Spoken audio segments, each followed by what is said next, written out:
परिस्थितियों का सामना करना पड़ा हो।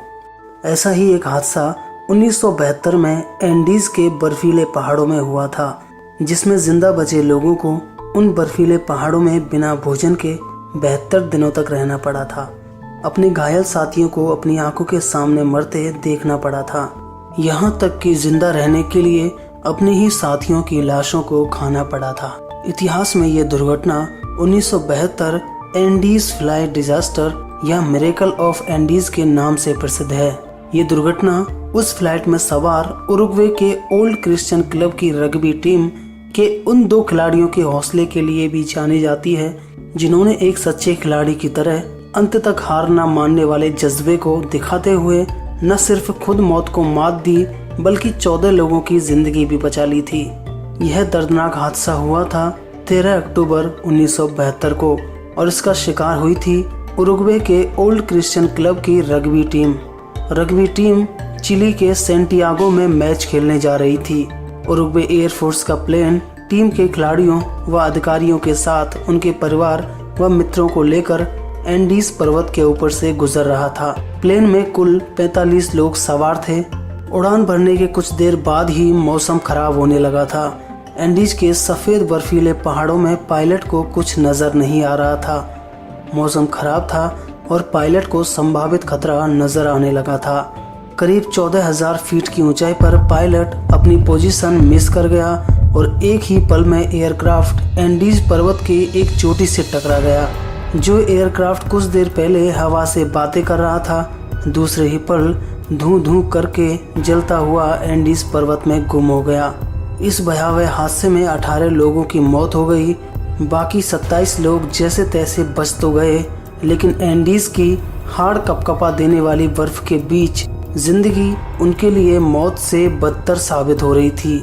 ना खाने को कुछ और दूर दूर तक सिर्फ बर्फ ही बर्फ।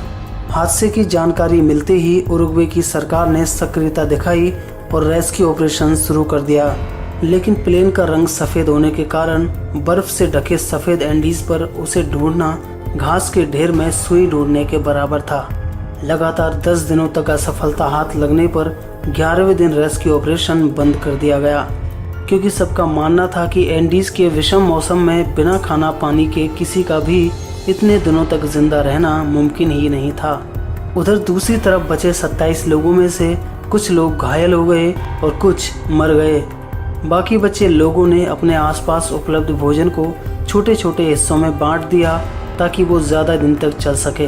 पानी की कमी को दूर करने के लिए उन्होंने प्लेन में से एक ऐसे मेटल के टुकड़े को निकाला जो कि धूप में बहुत जल्दी गर्म हो सके। फिर उस पर बर्फ रखकर उसे पिघलाकर पानी इकट्ठा करने लगे। इससे उनकी पानी की समस्या तो बिल्कुल हल हो गई, पर कुछ ही दिनों में भोजन समाप्त हो गया। जब कोई रास्ता नहीं दिखा तो इन लोगों ने अपने साथियों की लाश के टुकड़े कर करके ही खाना शुरू कर दिया।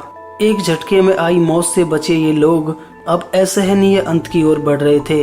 केवल 16 लोग ही अब जीवित बचे थे। हादसे के 60 दिन बीत चुके थे। मदद की कोई उम्मीद दिखाई नहीं दी तो इन बदनसीबों में शामिल 2 खिलाड़ियों नैंडो पेरेडो और रॉब टरेकेनेसा ने सोचा कि यहाँ पड़े पड़े मरने से अच्छा है कि मदद की तलाश में निकला जाए। हालांकि ये बहुत ही मुश्किल काम था। 60 दिनों के अंदर दोनों का शरीर कमजोर हो चुका था। बर्फ पर ट्रैकिंग करने के लिए उनके पास पर्याप्त साधन भी नहीं थे, लेकिन दोनों खिलाड़ी थे और खिलाड़ियों के अंदर तक हार नहीं मानने का जज्बा होता है। यही जज्बा उन दोनों खिलाड़ियों के काम आया और उन्होंने उन्हीं विपरीत परिस्थितियों में मदद की खोज के लिए ट्रैकिंग शुरू कर दी। पेरेडो और केनेसा ने गजब का साहस दिखाते हुए 12 दिनों तक ट्रैकिंग की। अंत तक हार ना मानने का एक खिलाड़ी वाला जज्बा दोनों के काम आया और आखिर दोनों एंडीज पर्वत को हराते हुए चिली के आबादी वाले क्षेत्र तक पहुंच गए, जहां दोनों ने रेस्क्यू टीम को अपने साथियों की लोकेशन बताई। इस तरह इन दोनों खिलाड़ियों ने तो जिंदगी की जंग जीत ही ली, साथ ही अपने साथियों के लिए भी ये वरदान साबित हुए। इस पूरे हादसे में हीरो बनकर सामने आए रॉब टरेकेनेसा उस समय रग्बी खिलाड़ी के साथ मेडिकल स्टूडेंट भी थे। अब यह खिलाड़ी जिंदगी की जंग जीत मशहूर डॉक्टर बन चुका है। वहीं इस हादसे में अपनी मां और बहन को खोकर 16 लोगों की जान बचाने वाले पेरोडा अब उरुग्वे की मशहूर टेलीविजन हस्ती हैं। हादसे के 72 दिनों बाद सूले लोगों का बचना भी किसी चमत्कार से कम नहीं माना जा रहा था। पेरोडो ने इस पूरे हादसे और अपने संघर्ष को एक किताब की शक्ल भी दी है। इस भयावह घटना पर पियर्स पॉल रीड ने 1974 में एक किताब अलाइव लिखी थी, जिस पर 1993 में निर्देशक फ्रैंक मार्शल ने फिल्म बनाई थी। करीब 10 साल पहले डॉक्टर केनेसा ने इस घटना में बचे 2 अन्य साथियों के साथ एंडीज पर पहुंचकर मौत को मात देने के अपने कारनामे का जश्न मनाया था। हादसे में बचे लोग सालों बाद जब एक साथ हुए तो इस तरह पोज दिया।